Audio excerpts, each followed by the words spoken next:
Today is the 98th Security Thought Leadership webinar. And we've been here each Tuesday and Thursday, more or less, since lockdown started in various countries around the world. Where we've been debating an issue of topical interest to the security world. And the idea of thought leadership, don't forget, is we critique, analyze, assess what's going on today in order that we may get a better type of security tomorrow. And of course, the key thing about thought leadership is not to try and solve the problems in the next 45 minutes. That would be ridiculous. But the idea to raise thinking, generate insights, and provide ways of looking at things. And the topic today is one that's emerged, as is often the case, from previous webinars, and it's the move to the cashless society and the societal and security implications. And sometimes this is presented as an unqualified good. Well, to examine that and to get a defense of the cashless society, or to get a defense of a society involving cash, perhaps, we've invited three expert panelists, once again, from different parts of the world. As is our usual way, in a minute, I will ask each of them to introduce themselves. And then I will invite them each to make an opening statement, 3 minutes, where they get the chance to say what they want about this topic. And then I'll give you the chance, audience, to ask questions. So if you go to the question and answer button at the bottom of your screen, get your questions in early, and I'll endeavour to get you involved in the ensuing conversation. So without further ado, let's go ahead and meet our panelists. And first of all, to Bonnie, Scotland, and meet James. James, please introduce yourself. Yes, hello all. Thank you very much for the invitation. I am an independent disaster risk management consultant, which means that I go around the world when allowed, advising international NGOs, governments, UN agencies, and such like on how to manage crises. That's my day job. I'm also an adjunct professor of disaster risk at Fordham University's Institute for International Humanitarian Affairs, and I am, for my sins, founder of the ATM Appreciation Society. Thank you very much indeed, James. Let's go from Scotland back to England, and Paul. Hi everybody, and thanks again for inviting me here today and the opportunity to speak. I've been involved with the ATM industry far longer than I care to think. I'm now the director responsible for business development with Oberthur Cash Protection. We provide cash protection solutions for ATM deployers, CITs, retailers using ink dye technology to prevent the to protect the cash. We're part of a large French organization called Oberthur, who manufacture banknote paper and print banknotes. Other than that, I'm involved in SEN committees on security and the British Institute, Standards Institute, also on physical security. So that's a quick thumbnail sketch of me. Thank you very much indeed, Paul. And then over to Germany and Andrea. Andrea, please introduce yourself. Hello, everybody. Great to be on this panel. My name is Andrea, and I'm chair of a civil society movement called Cash Matters, which is funded by the ICA, the International Currency Association. And we launched Cash Matters about 4 years ago, and now we have about 350,000 followers on social media. Plus, I don't know, maybe some of you have seen these. We also produce videos, short little clips on the value of cash. And by now, these have views of about almost 3 million across the board. Andrea, thank you very much indeed. Well, a very warm welcome to all three of you. Great to have you on board. As you can see, audience, another expert panel. And what we're going to do now, as is our way, we're going to invite each of them to make their opening statement, 3 minutes, where they get the opportunity to say whatever they want to about this topic. Meanwhile, don't forget, question and answer button at the bottom of your screen. Get your questions in early, as Jonathan Cooper has, and I will endeavour to incorporate them in the ensuing discussion. So without further ado, let's go to James. James, your opening statement, please. Smart financial technology, great thing. Offers some fantastic benefits when it comes to humanitarian crises and disasters, my day job. It offers speed, flexibility, accountability, female empowerment, all these kind of great things. But despite this, electronic transfers, mobile money platforms are far from an unqualified social good, especially in low-income societies or countries facing disaster shocks. In terms of disaster risk reduction, the monetization of money, the privatization of money, which is accelerating at pace nowadays through digitalization, can do and does do considerable indirect harm to those affected by natural or human-induced hazards, including, I might add, pandemics. I'm just going to hone in on 5 main factors that affect the fiduciary risk that impacts on what I've just said and provides the evidence base for it. The first is the rather wider concept of privacy and data protection. Data captured by international aid organizations can be exploited by governments who you might consider less benign. Syrians in northwest Syria, Rohingya in Myanmar, Uyghur in China, Yemeni in Sana'a, Tigrayans in Ethiopia. All of these people have had their ability to buy essential life-saving commodities infringed and manipulated by their governments in the last 3 weeks alone. Secondly, cash is resilient, and in times of crisis, what this means is that it acts as a backup in times of when systems fail, electronic payment systems fail, which is almost always in a natural disaster, as you might imagine. Where early warning is possible, in a hurricane, for example, typically the demand for low denomination banknotes quintuples days before a hurricane hits, and volumes and values remain higher than normal pre-crisis levels for at least 6 months following a disaster. Any move away from cash increases the risk that recovery will be slowed and people suffer as a result of it in terms of livelihoods and morbidity.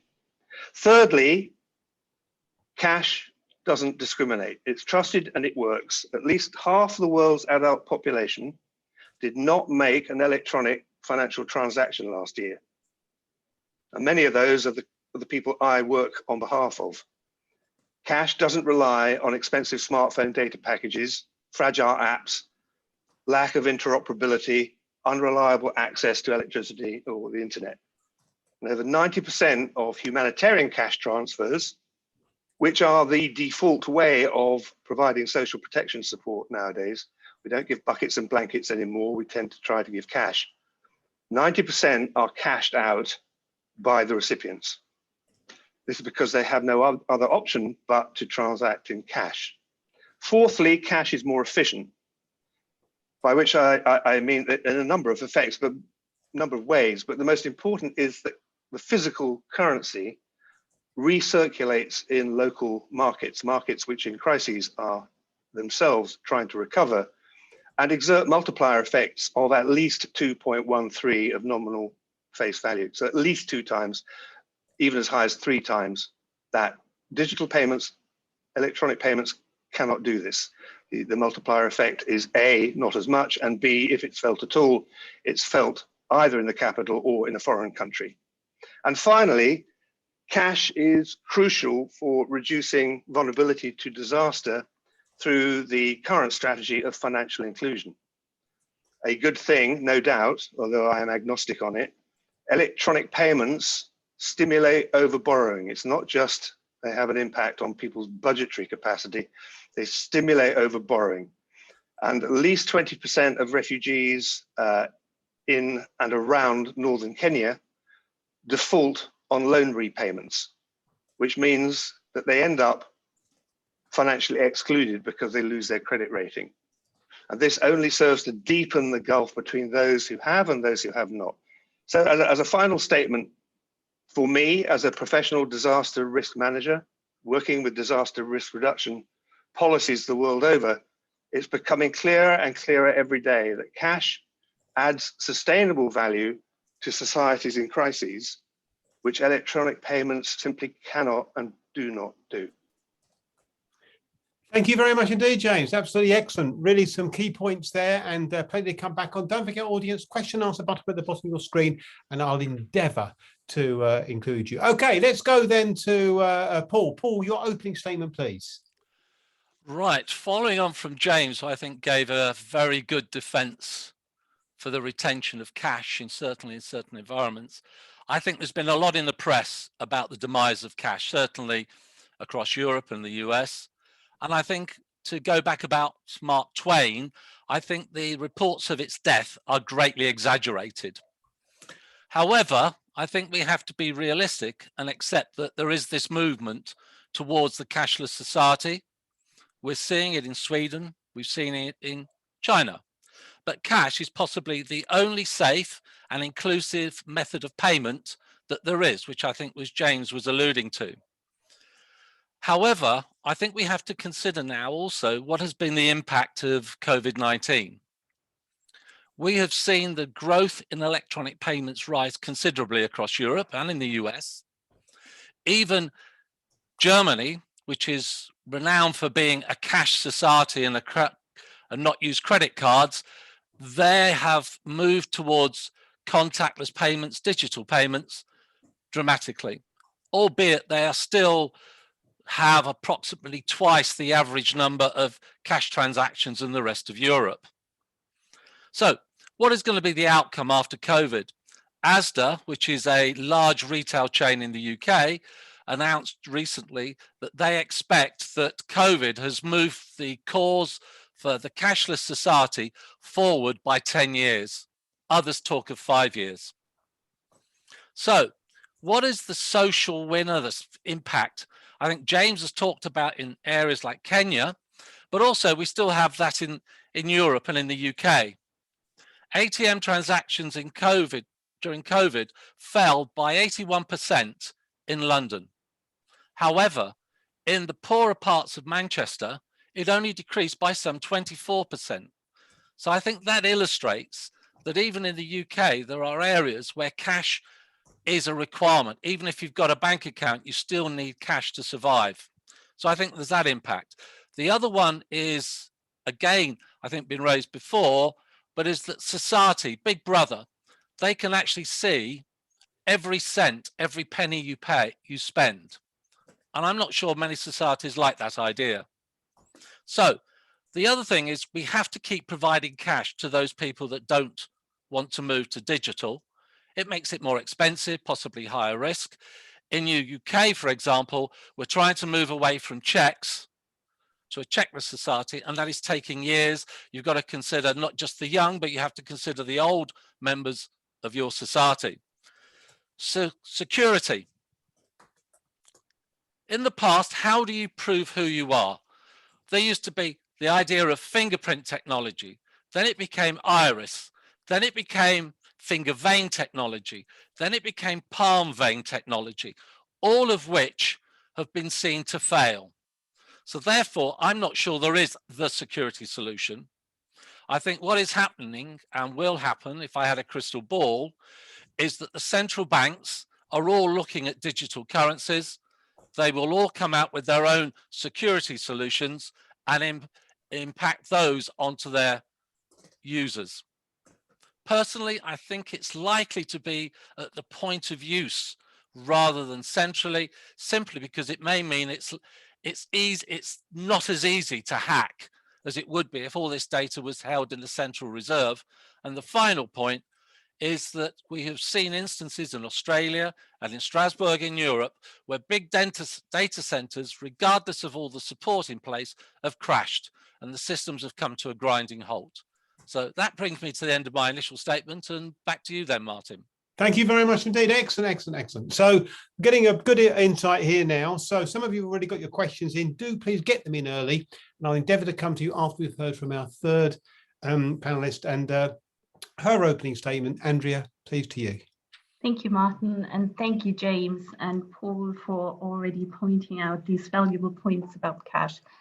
Cash matters is not, and James said that in his first sentence as well. I mean, there is merit to a varied payments landscape, and we are not against digital or non-cash payments. However, and we've been trying to take that narrative a little bit away from cash, of course, is necessary for social inclusion, and of course, especially poorer people need cash to budget or to control their finances.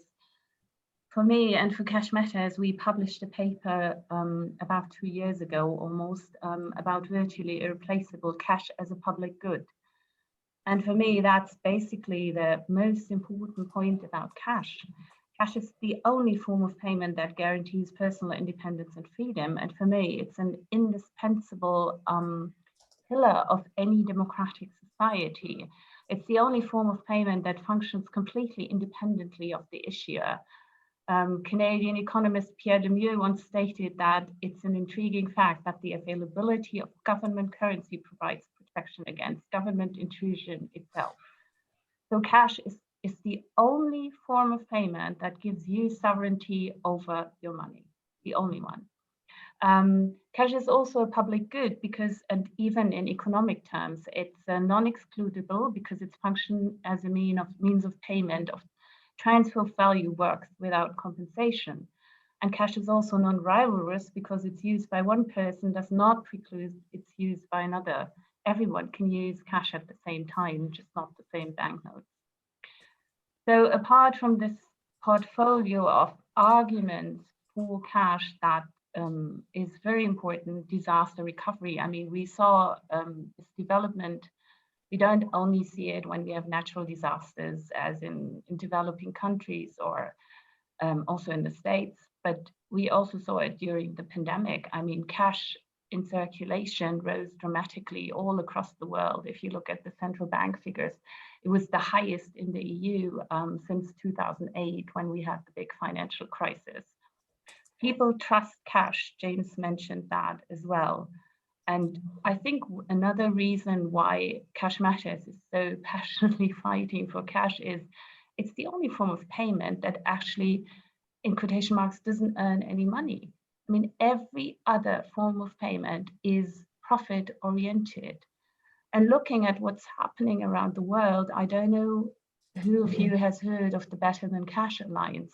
It's a consortium of about 60 companies, also governments by now. It's run by the Bill and Melinda Gates Foundation, and Visa and MasterCard were co-founders. And these guys have been very heavily lobbying both the IMF and the World Bank. If you look at the papers the IMF has been issuing, there's one from fall 2018, where they actually proposed to move digital by lowering the purchasing parity of cash. So if you pay cash in the US for $1, you get 90% of value. That's one of the suggestions that have been making the rounds.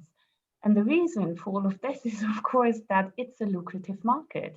Payment is a lucrative market. And as long as cash exists, it's not so easy to capture that market at its fullest. Thank you very much indeed. Well, look, brilliant. And we've got some questions. Let me ask you a quick question. If I can ask you just each of you this question, but if you could be very brief, I would be grateful. Let me start with you, James. James, to be clear, is it possible to operate a society without cash? And is that doable? I mean, is that on the agenda? Are we saying actually cash is going to disappear? Or are we merely saying we've got to protect against it becoming a lot less used? Which one is it? James first. Well, from my perspective, it depends what you mean by society or community, because we tend to conflate the two terms a bit.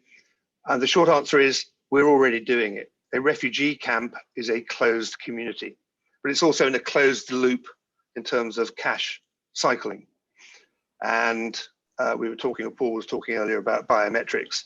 I mean, most of the biometrics in use today in the high street were rolled out and tested in refugee camps, far from public eyes.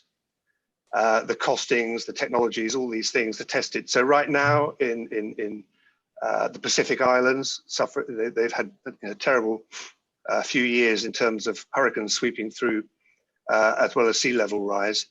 Tokenization is being used on people who are recipients as part of a governmental social protection program into which people like the American government, the British government and others put taxpayers' money. That is distributed to what the aid agencies would call beneficiaries, but the recipients of this in tokenized form, stable coins. And that is all being tested on these closed loop systems, and nobody seems to know about it, but that is where these things happen. Iris recognition was all tested in Jordan, still is being rolled out in Jordan. Nobody's seen the costs come down on any of this. So it's happening, and it will be interesting to see how much is really adopted and how much is hackable and how much is not. Okay, thank you. Paul, same question to you. I'm just trying to get a sense of what the game is here. I appreciate the fact that there's a logic to cash, which you've all done, but is this an inevitable one-way street? Or is that just an unrealistic end game to expect that cash will disappear altogether? Paul? Okay, I think the answer is cash will disappear in the end. Societies, it will take time, it will depend on your society and the infrastructure in your society. But if you are willing to accept that you don't have a pound in your pocket and your government is not going to watch what you spend all your money in, I can see that happening. We look towards Sweden, where it hasn't completely become cashless, but it's well on the way to it. I think people also forget the cost of cash. Cash is not inexpensive. You've got to, apart from printing it, you've got to move it, you've got to secure it, banks have got to count it, banks have got to process it. Therefore, there is this hidden cost of cash that isn't actually as clear as it is, because it doesn't turn up on your bank statement at 2p per transaction, etc. So to answer your question, I think ultimately it is possible. It will require society and the environment in which they're in to agree to that happening, but it will take many years to achieve. Okay, and let me just get your thoughts on this, Andrea, too, because, Andrea, isn't there a sense in which, okay, we take your point, right, but at the end of the day, people will learn to live with this because they've learned to live without other things. Real world here, isn't that what's going to happen eventually, Andrea?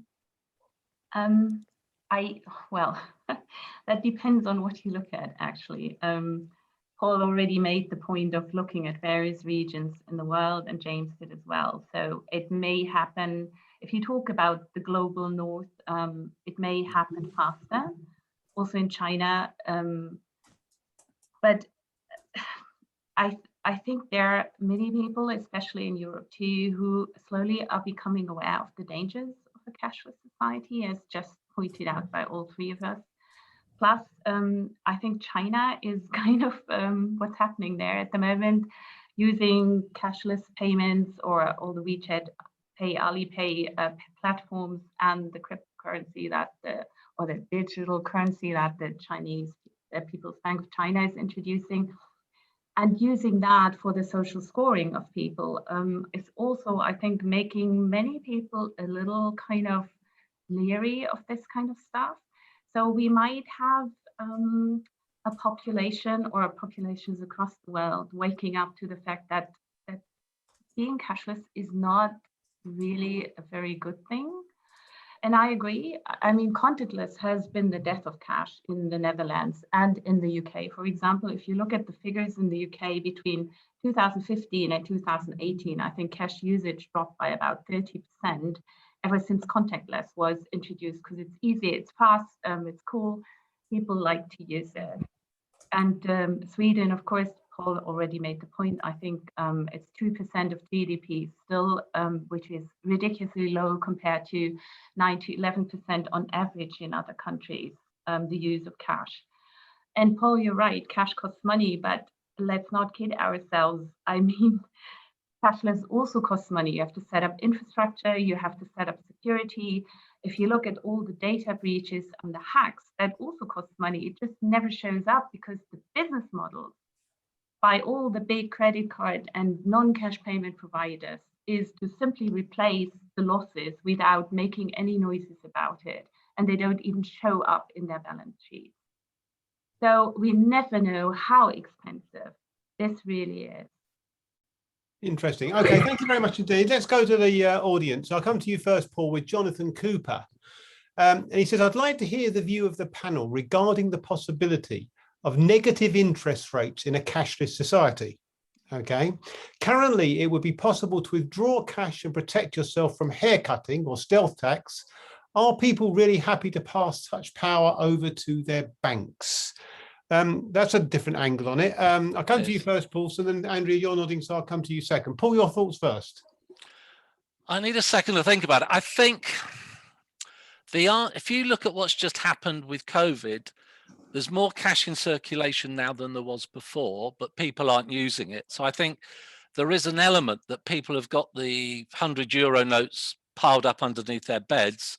So I would think in the days of negative interest, people will take their money out of banks and put it into a value that they feel will protect the value of their money. Now, whether that is a €100 note or a €50 note or a sovereign or something else, I think that could well happen. Interesting. I really don't have a particular answer to it, I'm afraid. Well, let's come to Andrea here on this. Andrea, your thoughts on this one? Yes, well, this whole kind of war on cash, as it's called now, started actually with Kenneth Rogoff, 2014, an American economist. He suggested that we abolish cash in order to actually levy negative interest rates, to remove the zero lower bound. That was his suggestion. And that's why he wanted to abolish cash. And he's been driving this agenda for quite a while, which culminated in 2015-16 in the ECB abolishing the €500 note. Because what Rogoff also did was connect cash to crime very cleverly, even though there is no and increasingly less evidence that cash is a means for criminals or criminal activities. But he painted everybody who supported cash as someone who supported crime. So central banks across the world met in Geneva in May 2015, and then they decided that they would also follow this agenda, and they abolished the €500 note. And as I said, this is a very common narrative. And I think, yes, it's not only that we can only avoid negative, I mean, as a state, if you use it as a macroeconomic tool, negative interest rates, cash is in your way because, as Paul mentioned, people can just withdraw it and put it in a deposit box or wherever. Cash is also in the way of credit card companies because as long as you can pay cash without having to pay any fees, they have to keep their fees low. It acts as a brake on fees by other payment providers. Yeah, okay, thank you. I hadn't thought about the issue, by the way. Thank you very much. And before I come to James, I just want to put a different question to you, James. You were mentioned just about e-security, and just to say, my good colleague Martin Smith at SASIG is running a conference next week around cyber and security, and worth just having a look at it. I'll get Christine to put the link on the chat button. James, a question for you, and it's a simple question from Keith Nielsen. He calls it a simple question. How does Bitcoin fit into this scenario, if at all? I'm not aware of Bitcoin being used in the aid world. Stable coins, yes. Ether has been used and then discounted, but that's very different. As I'm absolutely sure the question is aware, but it's very different to blockchain. Okay, carry on. The application of blockchain, which may be and often is part of the question, is used extensively. The argument being that if you have the distributed ledger, you can not only keep the cash flow visible to those who need to know, it's more accountable because people can't fiddle it less anymore. But governments can't work out who the beneficiaries are. And the countries I listed earlier, and there are many, many more, people who receive the charitable donations through a large NGO or through the UN from taxpayers' money. This money is it can be can be lost in ways which the ledger can hide it, but the data behind it, when it is aggregated, can result in protection concerns for the beneficiaries en masse. Yeah, I guess one of the questions was a guy from Dave Tyson, who's in the United States, and he was saying on this point, look, we're getting to a world of virtual currencies, right? This whole debate is taking on another dimension, and perhaps I'll come to you first, Paul. And Dave Tyson's point, right before I got this from him, just before we came on air, actually, and his point was, look, that is the way the world is going. And maybe the argument is to start to articulate some of the problems that are apparent in this virtual world, and as well as some of the defenses you're putting up about cash.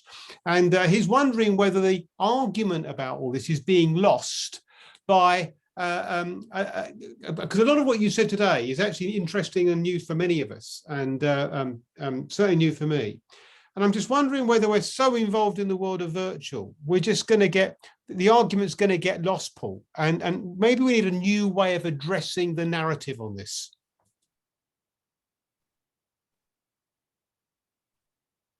I can't hear you, Paul. You're on. Sorry about that. So everyone knows I have a dog that tends to bark a lot, so I didn't think you wanted to listen to it barking. I think the answer is yes, we do, because we really do need to consider issues from all angles. I come back to it. I think when you have governments with agendas regarding virtual or digital currency that may not be in the interests of their citizens. For example, I personally think one of the reasons why China is driving forward, or the government driving forward with their own virtual digital currency, is that they could see that backed by the central bank as being a challenger in the virtual world to the US dollar.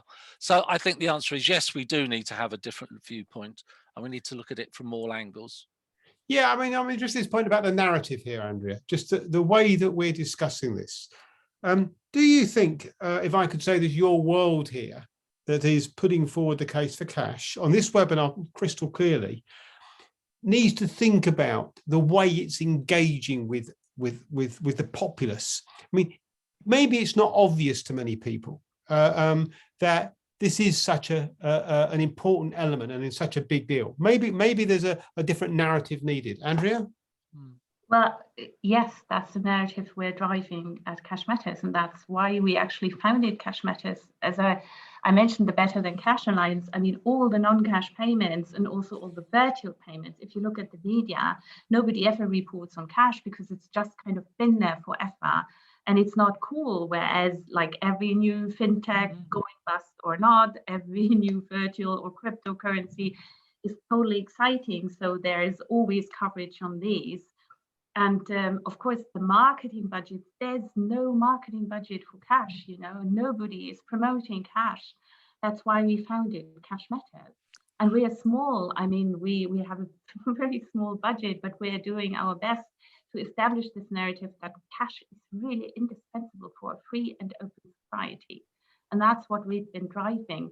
Plus all the reasons that James or Paul mentioned is really important.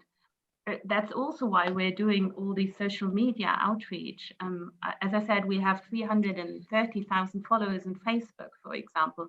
And my personal goal is to reach 1 million by the end of next year, which for a special interest group is not too bad.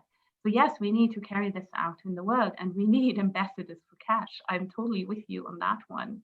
And of course, we do advocacy as well. You know, we talk to politicians, to central banks. We do all of that.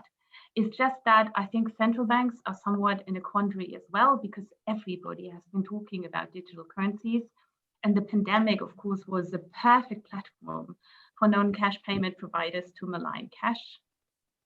Okay, and James, whether I could come to you with Jonathan's comment on this, building on what Andrea said. He says, Esther, the East Secure Transport Association has been trying to promote cash for a year. Nobody appears to be listening. How could the message get lost? And I guess that's, James, where I'm trying to come at this from. First of all, do you agree with Jonathan? And would you agree the message is being lost? it's clear the message has been lost. But when a pro-cash lobby, if such a thing existed, and I'm listening to Andrea, learning more about Cash Matters, I'm a humanitarian advisor to a similar group called Cash Essentials, a wider private sector group. You're dealing with the Bill and Melinda Gates Foundation and the MasterCard Foundation. And they have something that the public sees called charity. Now, you and I might think that it's mega philanthropic capitalism of some unaccountable type. But it's no coincidence that some governments buy into this Better Than Cash alliance. They're very well funded. They know exactly what they want. The monetization of money is not an accident, it's a plan. And it would have to be an extremely concerted lobby by those involved in cash management, cash handling, to take on those deep pockets. And the bigger international NGOs, I won't name them, but they are members of the Better Than Cash Alliance. Most of them are American. They have a different view in America about charity than the Brits do, or even the Europeans. It's a different kind of aid. NGOs have different optics. So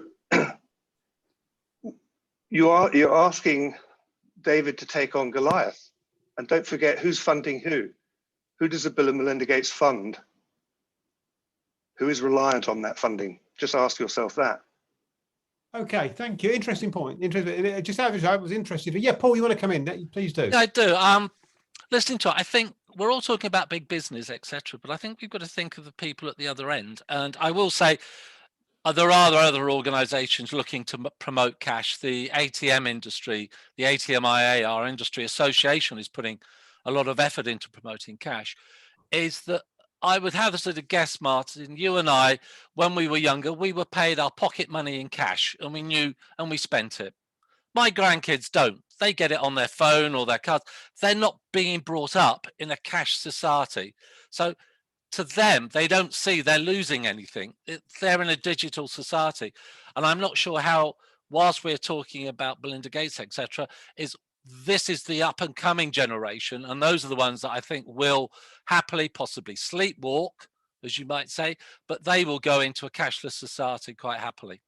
Yeah, interesting point. Okay, let me just get another question in. I'm going to come to you, Andrea, and it's from Rachel Lawyer, former panelist, actually, and she said some excellent points being made about freedom of action, like that relies on the ability to hand cash from person to person direct without snooping. Does this give government more and more incentive to discourage cash? She's twisted the question. I would have thought the opposite would be, but I have a benign view. That depends on your government. Well, quite. But that means that sometimes the answer is yes, then. Yeah, like China, for example. I mean, Paul said they want to compete with the US. That's perfectly correct. But I also think surveillance plays a really big part in what's happening in China at the moment. In general, even in Sweden, in 2019, that was the latest survey on Swedes and cash run by the ATM organization, actually. And 72% of all Swedes said they didn't want to go cashless. Still, it's actually happening. I don't know whether it's changed because the pandemic actually did change the image of cash, unfortunately, quite a bit. Also because of all the marketing activities by non-cash providers. But in general, I think if people know about kind of the impact of cash, they will probably rethink and don't want it to be abolished completely, even though it's convenient to pay with non-cash payments. Yeah, I mean, it is. These arguments, I just think, are absolutely fascinating. We need to tell the world more. I will dwell on more on it. Just very quick point from. Sorry, go on, carry on, Andrea. Just one thing. For everybody asking about the ESTA or the APMIA, I mean, we all do talk to each other. There's a so-called cash coalition, at least in Europe, where all the associations and all the organizations promoting cash meet, and we do talk to each other, and we also try concerted action. Okay, just one final point, and I'll come to you, Paul, just for a quick comment. Simon Cham has mentioned the point, which I'm not sure has come up, about tourism. Clearly, a cashless society, I mean, does this impact on tourism, I guess is Simon's question. The potential for get rid of cash means that you'd have to educate a lot of people, and you might just be doing yourself a bit of an injustice in certain parts of the world, I'm guessing, as far as tourism is concerned. It's an interesting question. Again, I think it depends where you are. I think in Europe, it used to happen, and may still well do when tourists come back, is that in the summer, euros migrated to the sunshine and they had to fly them back and transport them back to Northern Europe rather than print more notes. So I think the impact of a cashless society actually might encourage tourism, because I don't have to worry about currency rates. I don't have to worry about going and paying the wrong rate at the airport to get my euros. If I just go and use my card, I know what exchange rate I'm getting. So I think in some ways it could help. Interesting point. Okay. I'm going to ask you each one final point. You're only allowed 20 seconds each, if you wouldn't mind, please. But I'm just thinking in terms of the big picture. Okay. I mean, you've all articulated in different ways why this is really important. Okay. And I think by and large, the argument is perhaps in the security world not a given. I mean, it's not quite as obvious perhaps as you may hope it to be. And I suppose I'd like to go to each of you and say, what is the big picture strategy that needs to be adopted to at least make people aware of some of these implications? What's the route to changing perspectives or informing people of the possibilities? Let me come first of all to you, James. 20 seconds if you wouldn't mind, James, because we're running out of time. Make people aware of the cost of transacting. Yeah. I work with aid agencies, they simply don't know. They assume it's nil, but it's not. When I researched some of this, I couldn't believe it when everybody was saying there are 16 or more intermediaries in every debit card payment. And most of the humanitarian cash transfers are using prepaid debit cards. 16 intermediaries. It's private, it's the monetization of humanitarian money. Make people aware of what it costs. Paul. I think James is right. I think therefore we have to think of something else, and that could be to make people aware of what they lose if they don't have the ability to use cash. It should be a freedom of choice, and cash should be used and continue to be used. You shouldn't be forced into the digital cash environment. And this question was really made for you, Andrea, wasn't it? What would you say? I would subscribe to everything my predecessor said. And then I think we need a campaign that says, because Paul mentioned the young ones, I think most people aren't even aware that we are kind of sliding into a cashless society if they stop using cash. I always wanted to do a campaign, We Don't Have the Money, which was run under the headline, Use It or Lose It. Because if you don't use cash, the costs for cash rise dramatically. You need a minimum viable cash in circulation in order to maintain an effective and efficient and cost-efficient cash cycle. So people need to use cash, otherwise it's going to be really expensive to use it. Thank you very much. Well, look, panel, thank you so much for your insights. Another very informative webinar and a great thought-provoking set of issues. And maybe some of us will go away thinking about some of the implications are a lot more deeper than we had thought. And that's why I put the societal as well as the security implications in the title, actually, to encourage that sort of insight. Okay, let's final few comments from me, just to say to you that the South Africa, Kenya and Romania OSPANs are closing soon, particularly South Africa. You've got till the 7th of April in South Africa to get your entries in. And notice this, the US OSPAs opens on the 1st of April. And by the way, here in the background is the new sustainable trophies that we've been producing. And more countries will be opening soon. So stand by for an announcement on that. And just to let you know, not Tuesday next week, you can go to SASIGDO on Tuesday. On Tuesday, we've got a security thought leadership webinar. The other thing going on is ACES Europe on Tuesday. So we're on Wednesday next week. That's at 3:30 in the afternoon, where we're talking about the dark net, offenders' idea of paradise. What are the implications for security? That's next Wednesday, the dark net. And on Thursday, we have our 100th webinar. And I've got an ex-offender coming in to talk to you. And he will tell you he's been prolific. he's a thief, he's a fraudster, or was, and he said it was easy. And he said that the security sector is easy to get around, and he's going to tell you exactly how he did it. And he says, welcome to answer your questions too. So do join us on Wednesday and Thursday next week. Meanwhile, thank you once again to the panel for their insights. Thank you to the audience for your questions. Thank you to Hannah and Christine in the background. And hopefully I'll see you on Wednesday, if not before. But wherever you are in the world, until we meet again, stay safe.